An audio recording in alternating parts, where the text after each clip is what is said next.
فلذلك فادع واستقم كما أمرت ولا تتبع أهواءهم وقل آمنت بما أنزل الله من كتاب. الحمد لله وصلى الله وسلم على نبينا محمد وعلى آله وصحبه أجمعين. So inshallah we'll pick up where we left off, and we're talking about the reality of Iman in Allah. And we previously talked about that there's different aspects of this Iman in Allah, which is of course it's first in Allah, and then also within the angels and the books that are revealed, and also the messengers in the last day, and in the divine decree or the qadr, and the good and the bad of it. And so we talked about this and a little bit, and we started to touch on the reality of what is Iman and how is it composed of. And so we gave some of the basics of it, which is that it is something that is belief, like it's an i'tiqad, and it's also something that is a qawl, like it's a statement, as well as it's amal. So like that it's qawl and amal, which means that it's a statement and it's also something we do and it's actions. So this is something that is very key, and this is the key belief of al-Sunnah wal-jamaa'ah that has been unanimously agreed upon by them. That Iman is something that is a qawl, it's something that we say or a statement, and it's also amal, it's something that happens with our actions. And of course we talked about both of these, like all of this, the qawl, what we say, and also the amal. This has an inner and it has an outer. And so, and just like anything, we have the inside, and of course, the inside is something that is very, very important, as well as the outside is a direct reflection of that. And so, we started to talk about this, and we talked about if you have this. We brought up a bit of this kind of a map of what we have here. So we have like the Iman that is on one side, it's the qawl, which is what we say, and then the other side, it's the amal, which is something that we do. And then we break this into, for the qawl, we have the qawl of the heart. And so like the qawl of the heart is something that involves the understanding and knowing that this is truth, and that this is so this is like the knowing the truth, and also like affirming it that this is true. And so this is a part of the heart, and of course this is a rukn, or it's a pillar of Iman in and of itself. So if this goes, then Iman goes. And then the next thing is on the other side is the qawl al-lisan, which is the shahadatain. And so this is something that has to be this has to be said, and of course this is how somebody enters into an Islam. And so if somebody hasn't said this, and of course they're not born a Muslim, then in this case they need to say this before they can even come into it, even if they haven't they say that I know that Islam is true, and or like it's in their heart. They know that Islam is true, and they understand they understand Tawheed, and they understand who Allah is, then that He sent His messenger and whatnot. They understand the Shahadatain, but they don't say it. It's just something they understand, and they know that it's right. And but they never say this. Then this is something that is missing, and they don't come into Islam except with this. And this is something that we'll see on the outside, of course, when they say the Shahadatain. We'll talk about that inshallah today. And so this is another of the pillars that the person needs to have this. And then also the other side, which is like the actions, like amal, which is actions. We also have the amal of the qalb, like the actions of the heart. And so this is something, when we have the amal of qalb, this is the actions of the heart. They need to be there to some extent. And if these there's certain actions of the heart they're the foundational actions of the heart, and most of the things that we're going to talk about at the beginning of this lesson are going to be these actions of the heart. And when we talk about this, if any of these actions are completely gone, like of the core foundational actions of the heart, which are there are many, but if there's no bit of it, then this shows that that Iman has gone completely from this person. And of course, this is something we don't open up people's heart to see what's inside of it. As the Prophet ﷺ, in a hadith, there was a man who was fighting with someone who was a disbeliever, and then the disbeliever said, "Ashhadu an la ilaha illallah wa ashhadu anna Muhammadan Rasulullah." So he said the shahadatain, and the Sahabi who was fighting with him, he saw from like the apparent meaning that this person was just saying something so that he wouldn't get finished, and so he wouldn't get finished off. So he killed him in spite of the fact that he said the shahadatain. And the Prophet ﷺ said to him, "Did you open up his heart so that you can see if he's that it said the shahadatain or not, that it said the shahada or not?" And then he repeated this multiple times. The Prophet ﷺ, he repeated himself over and over until this Sahabi wished that he had come into Islam after he did this, so that it would be forgiven. And so this is something that is very serious. Of course, we don't open up people's heart to see what's inside of it. When someone says something, we can judge according to the outward appearance. But if somebody is missing one of these rukns and we don't have any clear evidence of that, this is not for us to go search and find what's on the inside of people, but rather this is something that is with Allah. And so maybe in this life, maybe he has the rulings of Islam that he is subjected to, so he's treated as a Muslim and whatnot. But if anything of these arkan or these pillars are missing, then this person he's a Muslim outwardly, but a munafiq on the inside. And we'll talk about that, inshallah. And so this, of course, is very important. And this is the foundation or the root of these actions that are a pillar of iman. Now, there's certain actions of this that go to certain levels that are above that basic bare minimum.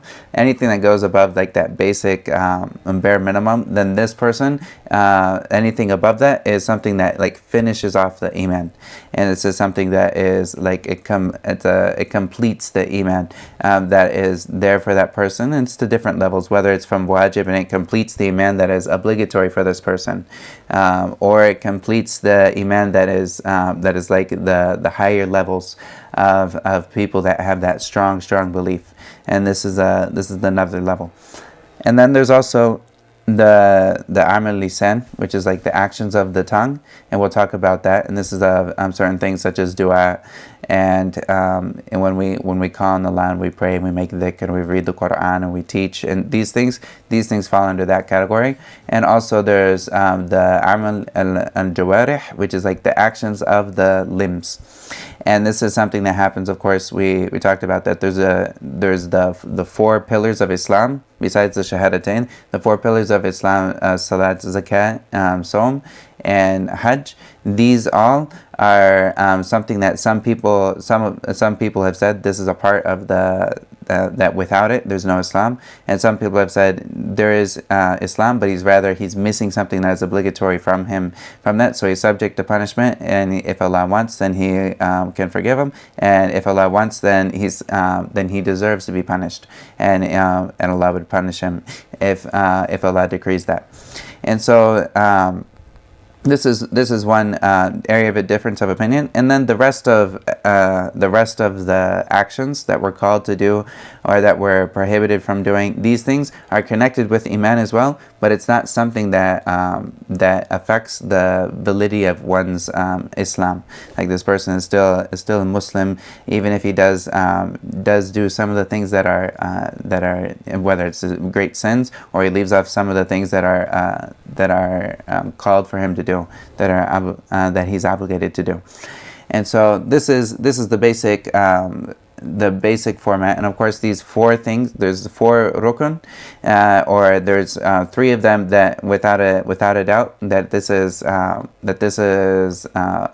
part of this person's like salvation and whatnot, and that is that he needs to have that that affirmation inside of his heart, that affirmation, knowing and affirmating, which is the qawl al-qalb, which is the statement of the heart, and he also has to have the qawl al-lisan, which is like the saying the shahadatain, and also he needs to have the foundational actions of the heart. And without this, there's no Islam for this person. And then some of the people added to this, what is the foundation of this person's iman, the salah, zakat, and so on. And as I mentioned in the last class, that this is something that that is disputed, and the stronger opinion that I lean towards is that these are not something that is of the that takes someone, like if someone doesn't have this, that this is takes them out of Islam, because of course if somebody didn't ever pray but they said the shahadatain and they were killed right afterwards, like this person will of course be in this person would of course be a Muslim, and there's no doubt about that, as long as of course he meant that. And so the next thing that we'll go into is, we talked about the first, which was the statement of the heart, and we talked about that there's an inner and outer, and the statement of the heart, that is the inner, is the knowledge, affirmation, it's certainty, and it's also that belief. And so this is what the author talked about. And then the second part of this, which is the statement of the second part of that, which is the statement of the heart.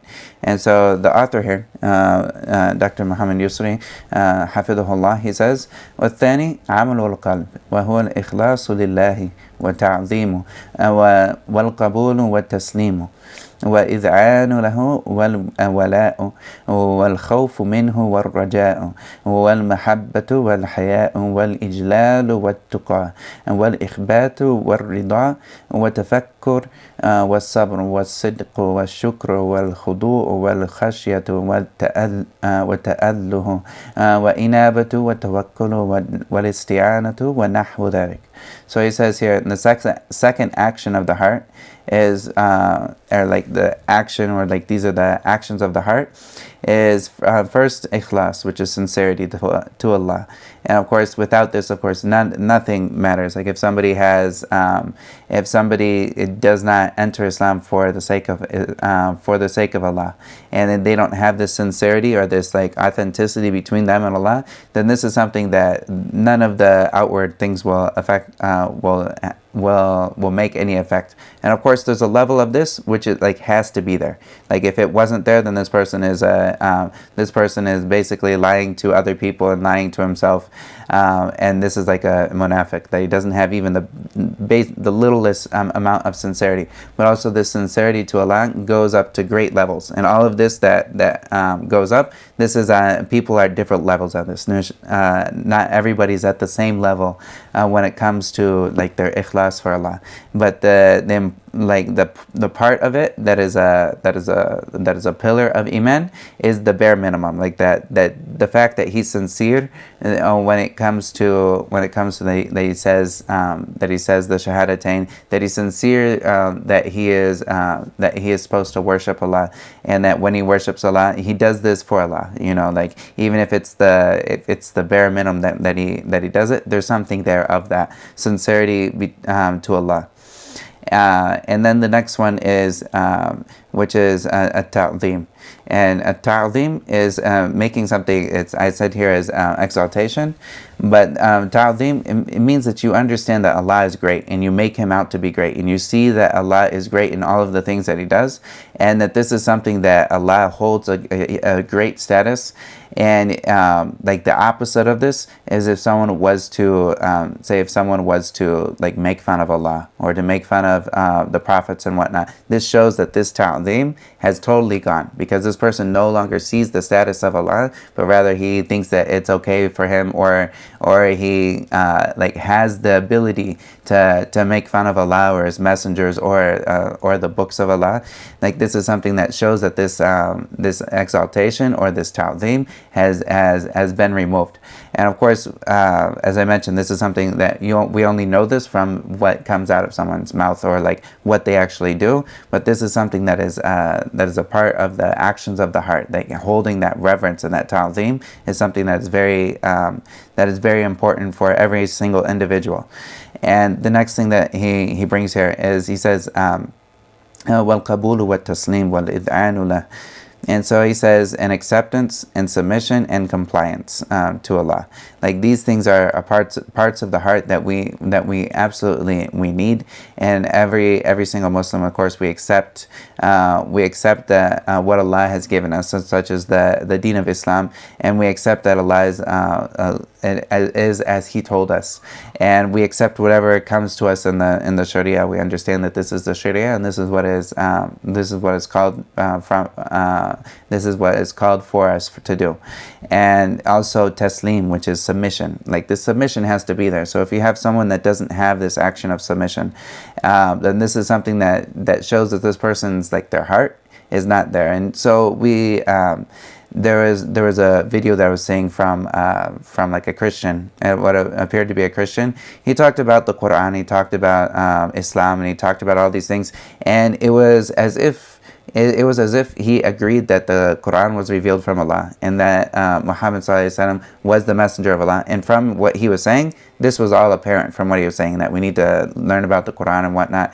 But then he at the same time was not in compliance with Islam. Like he wasn't saying, all right, let's say the Shahadatain and go pray. But rather it was something like, it was like, this is a valid, this is like something that's valid and whatnot, but there was no compliance from him.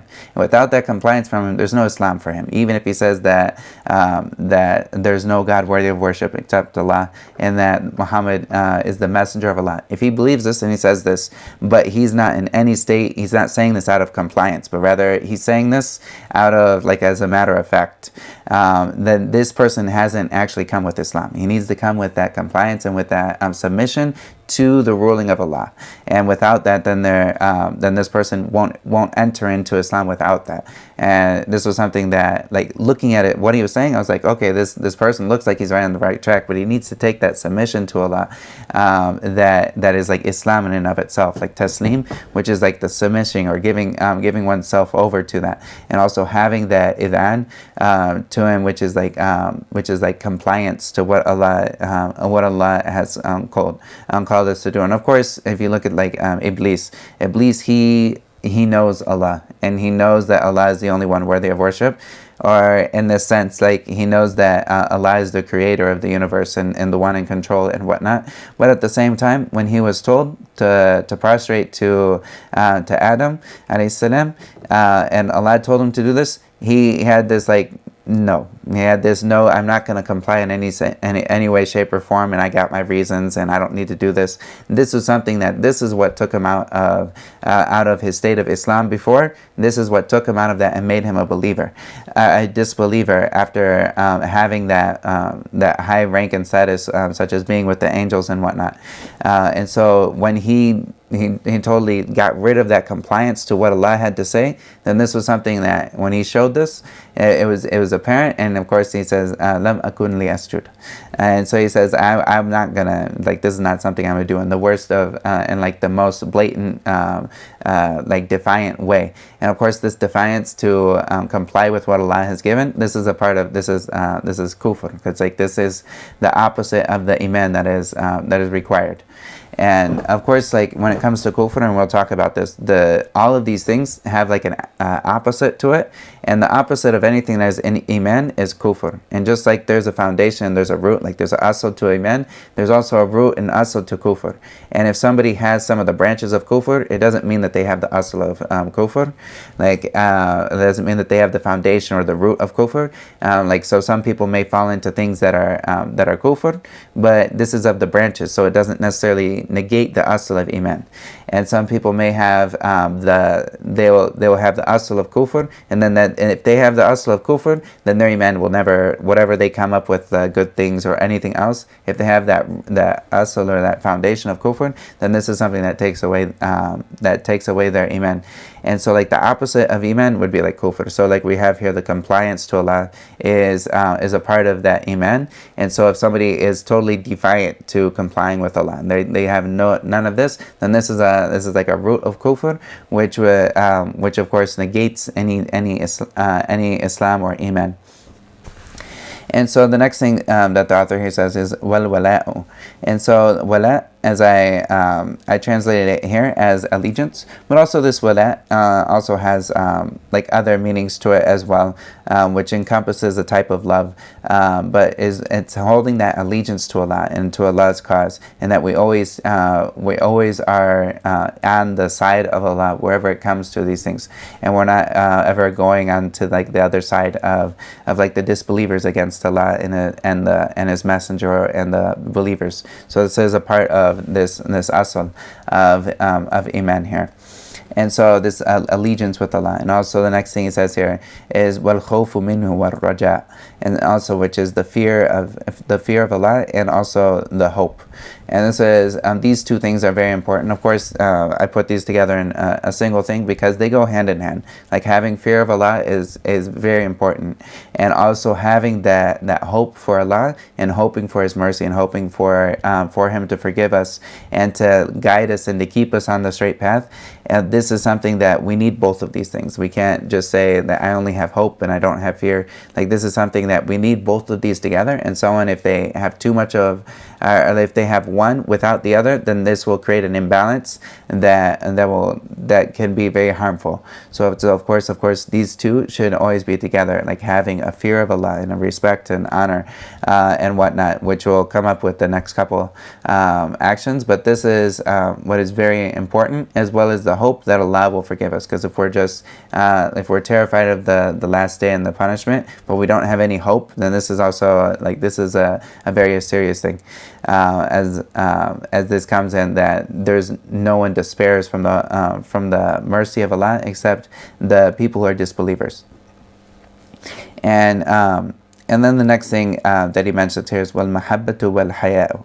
And so having the mahabba, which is that love for Allah, and this is something that is like key for every single believer, and to have this love for Allah, and that we have this in our like this yearning to meet Allah and to know Allah and to see Allah in the last day. This is something that every single believer has this in his heart, and this is something, of course, it has different levels. Like not everybody's at the same level when it comes to their love for Allah, and what this entails in the amount of things that come when somebody has this love for Allah and it's strong. Then this person is able to leave all types of different sins because they have this love for Allah. And of course, when somebody loves someone, this is someone who is constantly on their mind, and this is someone they're constantly seeking to please, and it's someone that they would do anything for. And of course, the Prophet ﷺ, he says in a hadith that none of you truly believe, la yu'minu, until, and he says that none of you have that belief that is like called for them until Allah and His Messenger are the most loved to this person. And of course, and this is something that is that true state of iman, is that Allah is the thing that we love the most, and of course the Messenger of Allah after that. And this is the thing that we love the most out of anything that is in existence, and we love Allah first and foremost. And of course, when somebody loves Allah first and foremost, everything else after that falls into play. Of course, if you love Allah, you love the ones that Allah loves, and you love the Prophet ﷺ, which comes right in after that. And then all the other things, they come into that, they should come into order when it comes to all of the other types of love that someone would have, or the things that they do. All of this comes into order because of that love that they have. When it's put in the right place, then all of their life comes into order. And of course, this is something that is key, and this is the word word like ilah or ta'alluh, and we'll talk about this, it comes at the end of this. This is something that encompasses, the word Allah is something that encompasses that love, or that there's that like desire or that love and respect that is encompassed in even the meaning of that, of the word like ta'alluh and whatnot. This is something that encompasses a type of love. And of course there's different words that come in Arabic that refer to love, and of them is like mahabba, and there's also of them is like there's certain types. There's some of them they'll talk about shok, and like or there will also be like ishq, and ishq is a type of love which is someone's like goes mad when they're like madly in love. This is not something we necessarily refer to when it comes to when it comes to like Allah, or we don't ever say that Allah has this this particular type, and some people will talk about this type of love, but there's different types of love. This is kind of a ishq, is sometimes it's a blameworthy love where people, they go crazy, you know, like if they're loving with a woman, they go crazy and they don't think straight anymore, and of course this is not the love that we're talking about here, but rather this is like that love that is that, as we know, that is like towards Allah, and it's something that comes out of understanding who Allah is and what Allah has done for us, and that comes from like the thankfulness and of like the yearning for Allah as well, and Allah knows best. And then the next one, which is wal-haya, and haya is that shyness, and it's something that we should always be shy when it comes to what we do. If we're understanding that Allah is all seeing, al-basir, and wal-khabir, that Allah is all knowing of what we're doing, then in this case we should always have this sense of shyness about us. And the Prophet ﷺ, when he talked about in the famous hadith that iman is 70 some branches or parts, he mentioned that haya is from them. And like haya, this shyness is something that is in the heart. Of course we don't see this shyness, but we see what comes from it. And this is something that the individual, when he has this is something that will keep him from doing a lot of the things that are haram, because he'll have this shyness. He knows that Allah is watching him. When you know that Allah is watching you, how are you going to do something that is displeasing to Allah? And you should have this shyness, and this is something that is very important. Of course, they have the least like to have like that bare minimum is something that is everyone has to have this. Every Muslim has to have this, and without it, it would take away their Islam if they didn't have even the bare minimum, like a grain of a grain of mustard seed of this. And also the wal-ijlal wat-tuqa, and ijlal is having that reverence and like and knowing the greatness of Allah, and it's close to like the meaning is close to what I mentioned before in ta'zim, but this is in a different way, and a subtle difference when it comes to this. Like ta'zim is seeing the greatness of Allah, and this is holding like the reverence of Allah and understanding His status and the place that Allah holds. And also wat-tuqa, which is like taqwa, and having this piety, which is that we want to protect ourselves from any of the punishment of Allah, and so we do what we can to have that protection from that. And also the next thing he says is wal-ikhbat wal-rida, and ikhbat is something that I mentioned it here as serenity of the heart with Allah. And this is something when somebody sees what Allah has done, or they see like what Allah has decreed and what is the reality of the situation, they see this, and this is something that their heart, they know that Allah did this, and this is what Allah has decreed, and this is something that they're okay with this. This is something that their heart comes to ease and like tuma'nina with what Allah has decreed, and what with Allah and who He is and whatnot. And this is something that needs to be there, of course. And also rida. And rida is something that it's important for the person to be pleased with what Allah has done. Like this is another level, but when we see what Allah has done, that we're pleased, and we're pleased with what Allah has decreed and what Allah has created, and the Sharia that Allah has given us, we're pleased with these things. And this is something that we should always have this. And also like remembering that the opposite of these things is also a type of kufr. So if someone is displeased with the Sharia of Allah, then this is something that is a type of kufr.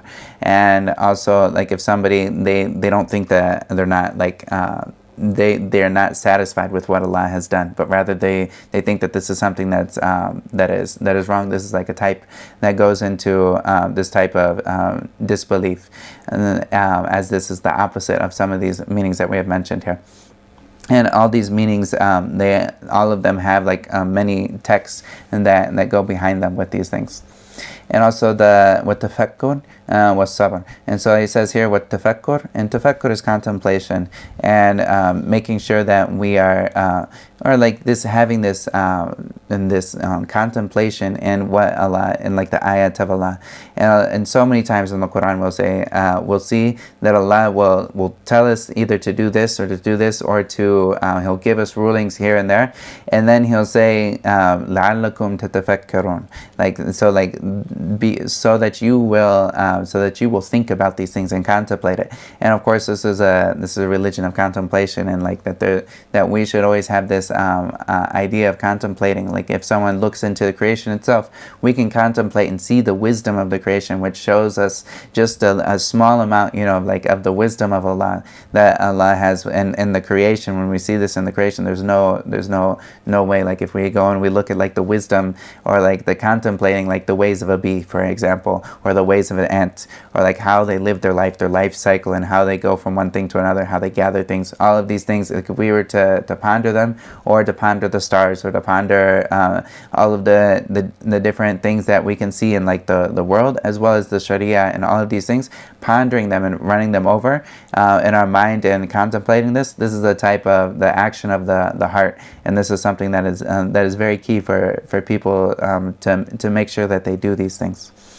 And also with all of these actions of the heart, if you're able to read the Ibn Qayyim's book, The Disease and the Cure, this is translated into English, and also this is a very good book that a lot of these things you'll find them in there, where he talks about these in detail, and he talks about how to develop these things. And this is something that of course the brothers should be, and people should be very keen in reading these types of books that talk about these actions of the heart and how they can cultivate them and how to make them stronger and whatnot. And also the author he mentions was sabr, and having this patience. And patience is something that sometimes it's something we can talk about, but it comes up when we're tested. Like the most we'll see the reality of it when we're tested. And of course there's different types of patience. There's patience when it comes to keeping the commandments of Allah, such as Allah has commanded us to make salah. So there's patience with ourselves and making sure that we keep up on our salah. And there's also patience when it comes to keeping away from what is sinful. So we know that we're not supposed to look at women, and so there's patience with that battle and that jihad on the inside of keeping our eyes off of what is haram for us. This is something that takes patience. And also there's patience when hardship befalls us, and this is another type of patience when it comes to hardship, and having that patience when it comes to knowing that this hardship that has happened, this is something that is a test, and we need to be patient with the difficulties that are entailed here. And these are all things that are very key and important. And of course, Ibn Qayyim, he also has another book which talks about patience and the benefit of this. And this is also translated into English, and it's a very good read as well for those who are wanting to look more into this particular subject. And also he says was-sidq, and truthfulness. And like the bare minimum of this is that you are truthful between you and Allah when it comes to like your iman. And this is close to ikhlas in that sense. And also but this truthfulness when you're acting and when you're speaking, and that the Prophet ﷺ was known to be the most truthful, of course, and he has the most complete iman of us. And this comes from his truthfulness. And also this comes into when we act with other people, having this sidq, or being truthful with what we say and what we do, and that we're not someone who is lying about these things, but rather this is something that is very authentic. and also shukr, which is thankfulness. And thankfulness happens within the heart, and this is something that we should have, this thankfulness when we look at the things that Allah has given us, when He's given us our sight and our hearing, and like the ability to contemplate and all these things. And Allah mentions that it's just a little bit in the Quran that we only have a little bit of thankfulness. Like we only have this like gratefulness and this thankfulness just a little bit in regards to what is like appropriate, like with what Allah has done for us.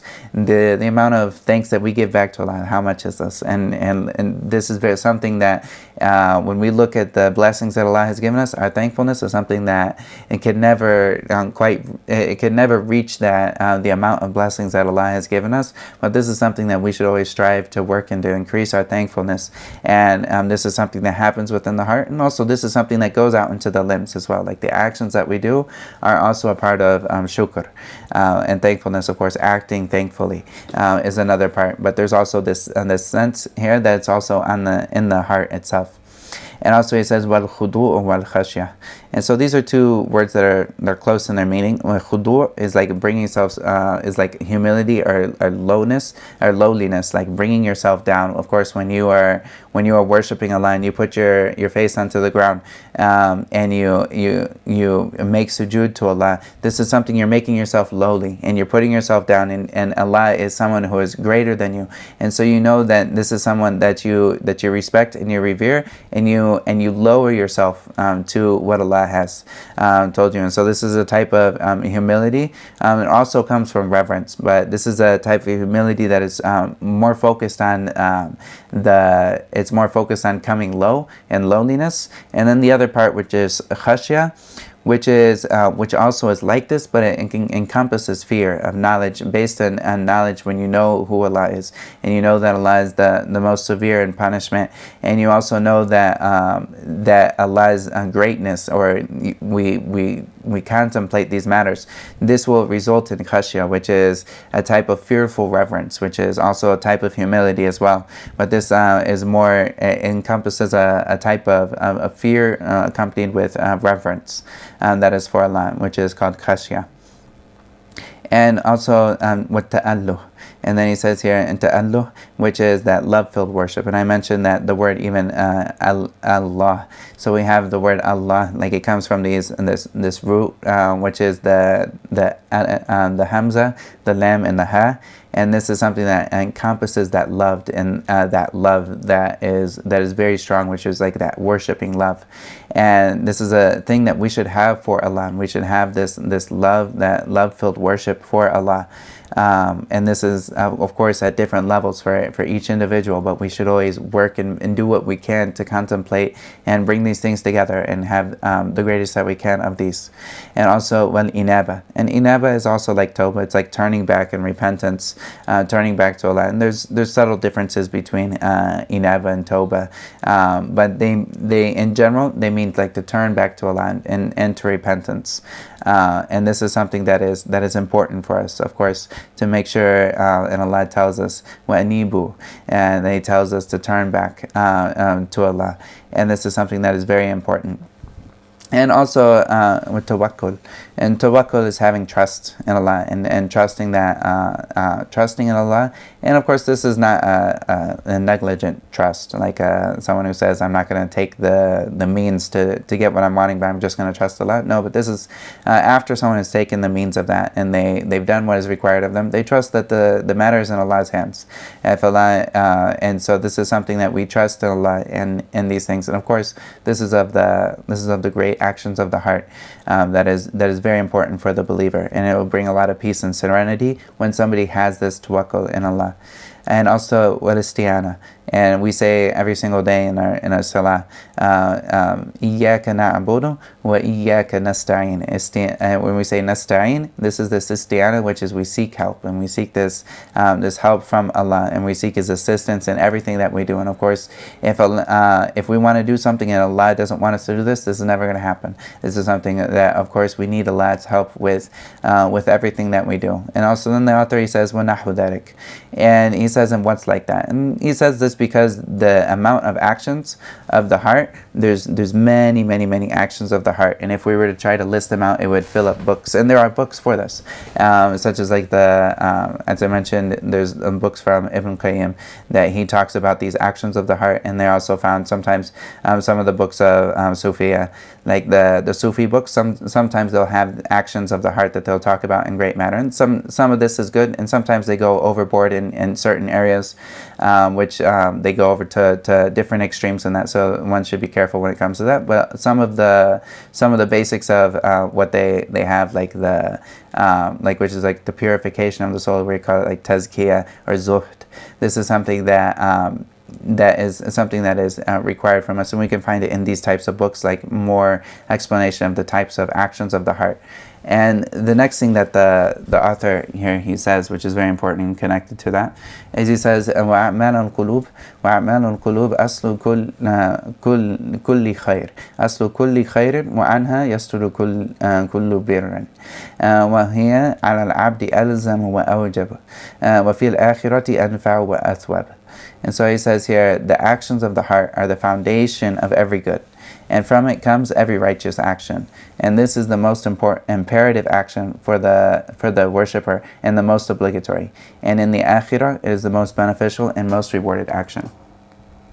And so this is something that's very key. Like these actions that that I mentioned here a little bit, and also the other actions of the heart. These are the things that make someone's religion. It makes it heavy and weighty in the sight of Allah. When somebody has these actions and they are in that, they have like a high degree and a level in this. The actions that they do on the outside, such as their prayer, if they have khushu' in it, and they have tafakkur, and they're thinking about the Quran while they're reading it, and they also have this ikhlas in it, and they also have this act of like understanding the greatness of Allah. When they bring all these things, this salah is different than the person who he says Allahu Akbar, Allahu Akbar, and he just goes through the motions very quickly and he's done, and barely even remembered Allah. This salah is something that's totally different than this salah, and this is the thing that gives this person weight in the sight of Allah, and it makes the difference between the people who are the awliya of Allah, as opposed from the people who are like the Muslims that have weak iman, and they fall into a lot of sins and whatnot. But when this person has these actions of the heart, and when they're strong, this is something that will be the most weighty thing in the sight of Allah. When Allah sees that this person gave $10, this person who gave $10, when you see his heart and you see all of these other actions of our heart alongside of it, this $10 is different than the person who just gave $10 because he wanted to get the person off his back. This is totally different.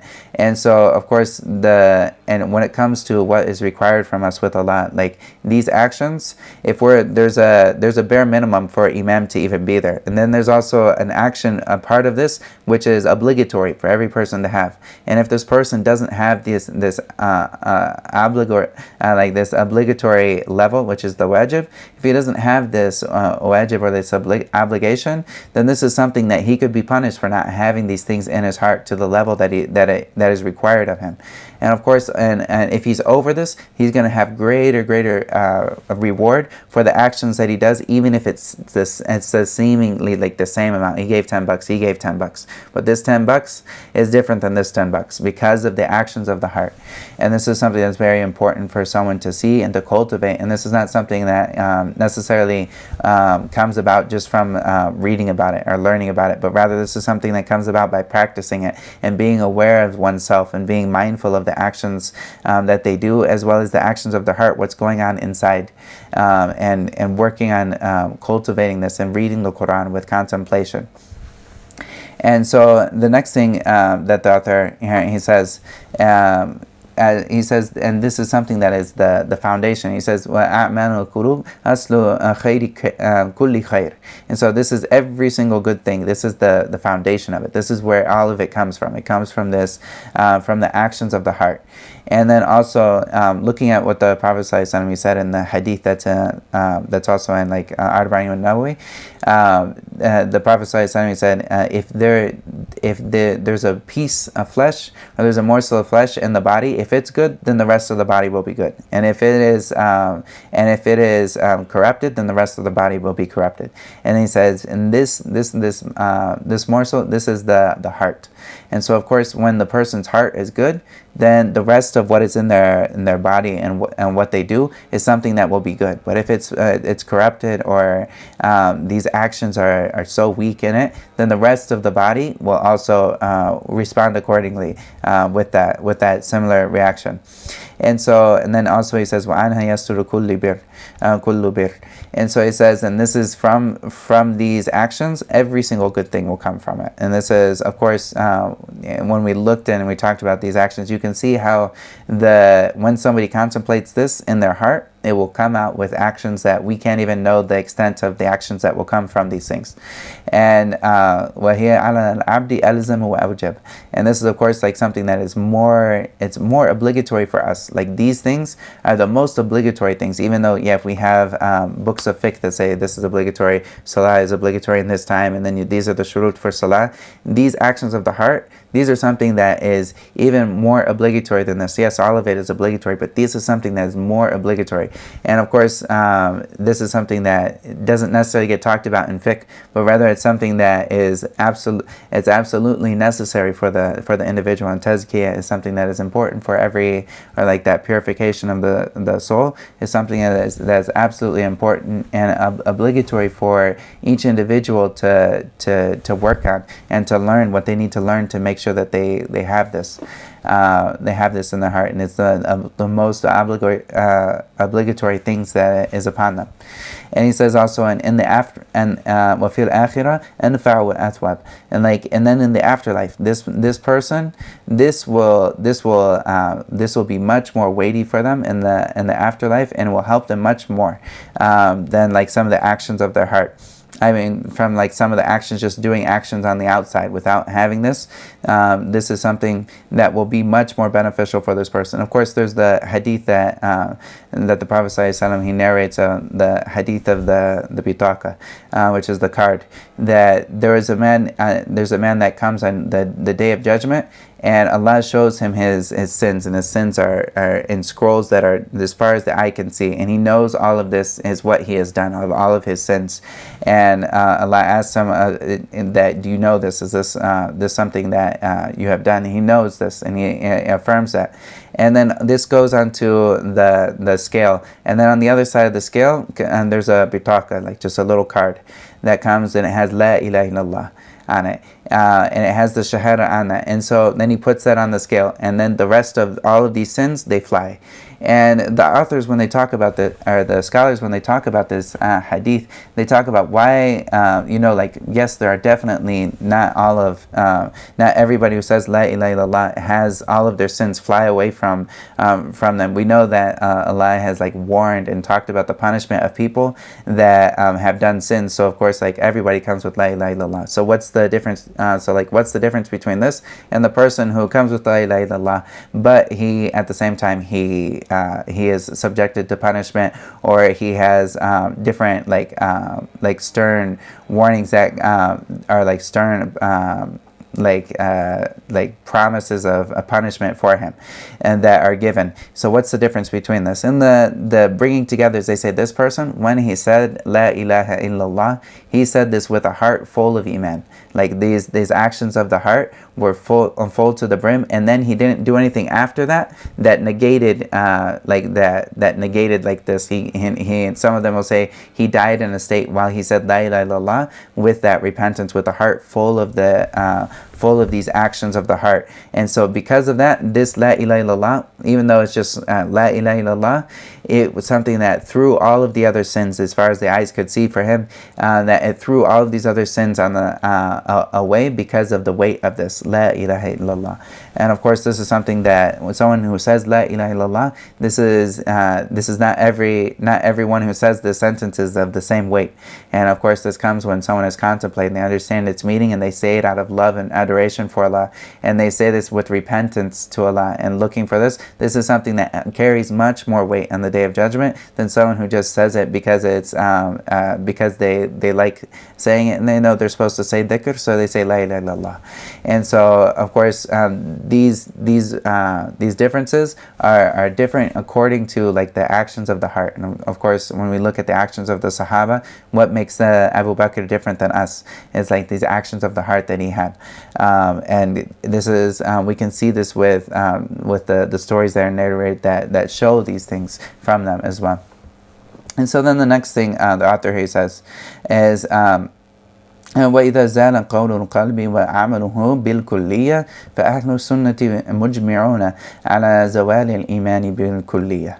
And so he says here, and if the statement of the heart, like the qawl al-qalb, if the statement of the heart and its actions, like the heart's actions, are completely removed, then Ahl Sunnah, like the body of Ahl Sunnah, is in agreement or consensus that Iman has also been completely removed. So if somebody, they're like the statement, like this tasdeeq, and like knowing that Allah is the only one worthy of worship and that He is the creator of the universe and whatnot, if this has left someone's heart, like the qawl, which is like the shahadatain and affirmating that, as well as the actions of the heart, if these have been removed in their totality, then the rest of then Ahl Sunnah is in there's ijma' that this person has no iman, like this iman has totally been removed. And as I mentioned before, kufr and iman, they have foundations and they have branches. So if you have like there's a foundation of a tree and or like roots in the tree, and there's also the branches of this. Sometimes people will come with some branches of one, but they'll have the foundation of the other. And of course the foundations, if they have one, then it negates the other. And so like there will be people that have the foundations of la ilaha illallah, they have the foundations of iman, but they're weak, and they'll have branches of kufr that come into their life, such as someone who talks who talks bad about their neighbors. You know, like this is someone that their iman is in serious condition, because this is something that the Prophet ﷺ said la yu'minu, la yu'minu, when he was referring to the person who talks about their neighbors, or like their neighbors are not they're not free from this person's tongue. You know, this person is always talking about them. So of course this is something that is that negates that iman, but at the same time this person is not a disbeliever because of that. And so this is something that's very key to understand the difference between that there can be some kufr that happens with somebody, such as say if they leave salah. This is a type of kufr, as the Prophet ﷺ said, whoever leaves salah faqad kafar. And so like this person is also like, there's a type of kufr here that this person has done if they left the salah. But at the same time, this is something, according to the strongest of opinions, that doesn't take someone outside of Islam. Yes, this is kufr, but this is not something that is like they no longer believe in Allah, or they no longer fear Allah. Like this is something that if these things leave, then of course, then this person is has no iman, and there's nothing that will benefit him on the Day of Judgment, and he will be in the hellfire for eternity. And we seek Allah's refuge from that. And then the next thing the author says وَمَا فِي الْقُلُوبِ مِنَ الْإِيمَانِ هُوَ الْأَصْلُ لِعَمَلِ جَوَارِحِ الْإِنسَانِ. And so he says, and what is in the heart, of mankind is the foundation of what is the iman that is in the heart is the foundation for the actions that come out on the limbs. And this is very important, of course, because that foundation is something that we should be very key about. And if somebody has no they have no actions on the outside, then this is something that shows that this asl has been corrupted. And he'll talk about this. And of course we don't make any judgments unless there's something that's clear for like individuals. And this is not something, unless we have clear something that's clear, we don't make these judgments for somebody. If we see someone it seems like they're not following Islam. Like if you see that they're not following Islam, as long as they don't come with kufr, then of course we don't make any judgments on the inside. But this is something that is connected in the reality of the situation, that it is connected for this person. So of course, like when we have that iman on the inside, this is something that will show on the outside. And so the next thing that the author he says wal-imaan al-zahir ala-qismaini. And then he goes here and he talks about what is iman on the outside. And we talked about some of the things that that regard iman on the outside. And of these, he says here that it is of two types. That is the qawl and amal. As we mentioned, that is something that is a statement, and it's also something that we do. And inshallah, in the next class we'll finish up with the qawl. We'll finish out with iman that's on the outside. And of course, my advice for all of you is to read books such as Riyadh al-Salihin. This is also another very good book that is good for cultivating the iman, that is that inside iman and the actions of the heart. Riyadh al-Salihin is a very good book for that, from Imam al-Nawawi. So get a translation of this. These are readily available. And this is a book of hadith. It also comes up with this is a book of hadith that Imam al-Nawawi he put together, and at the beginning of every single chapter he'll bring up ayat about this particular thing. And when you read this the best thing to do is to read it, always have some type of a schedule that you always come back and you read these hadith. And these hadith, of course, Imam al-Nawawi says that his condition is that these are strong hadiths in there, and so the majority of the hadiths will always be sahih or hasan, and in the vast majority are from Sahih Muslim and Bukhari. But the way that he puts these chapters together, and the way that he put this book together of these hadith, is something that is that the scholars and the whole ummah has seen that this is something that is very good for just the regular layman to read, and they can benefit from it. And it's something that is very powerful on the heart. When someone reads these hadiths and he reads the Quran that comes, he'll bring some different ayats. And the way he put it together, this is a beautiful book for someone to develop their heart and to really purify themselves. And this is just looking at this is mostly hadith, and it's just hadith and Quran, or Quran and hadith that's put together. But this is something that I definitely advise people to have a normal time of reading these hadith. And also in this particular book, which is a very easy and accessible way for people to read from just the general layman. And also books such as from Ibn Qayyim, a lot of his books are very, very keen at developing the actions of the heart. And of these books that are in English, as I mentioned, the Disease and the Cure, I think, is the translation of that for Ibn Qayyim, as well as there's also books about gratitude and patience. And this is also another good book that focuses on these things. And there's other books, I'm not for sure which of them are translated into English, but there are other books that he has as well. And some of his other books that he has are very, very keen for someone to develop their heart. And Allah knows best. وصلى الله وسلم على نبينا محمد وعلى آله وصحبه أجمعين. فلذلك فادع واستقم كما أمرت ولا تتبع أهواءهم وقل آمنت بما أنزل الله من كتاب وأمرت لأعدل بينكم الله ربنا وربكم لنا أعمالنا ولكم أعمالكم لا حجة بيننا وبينكم الله يجمع بيننا وإليه المصير.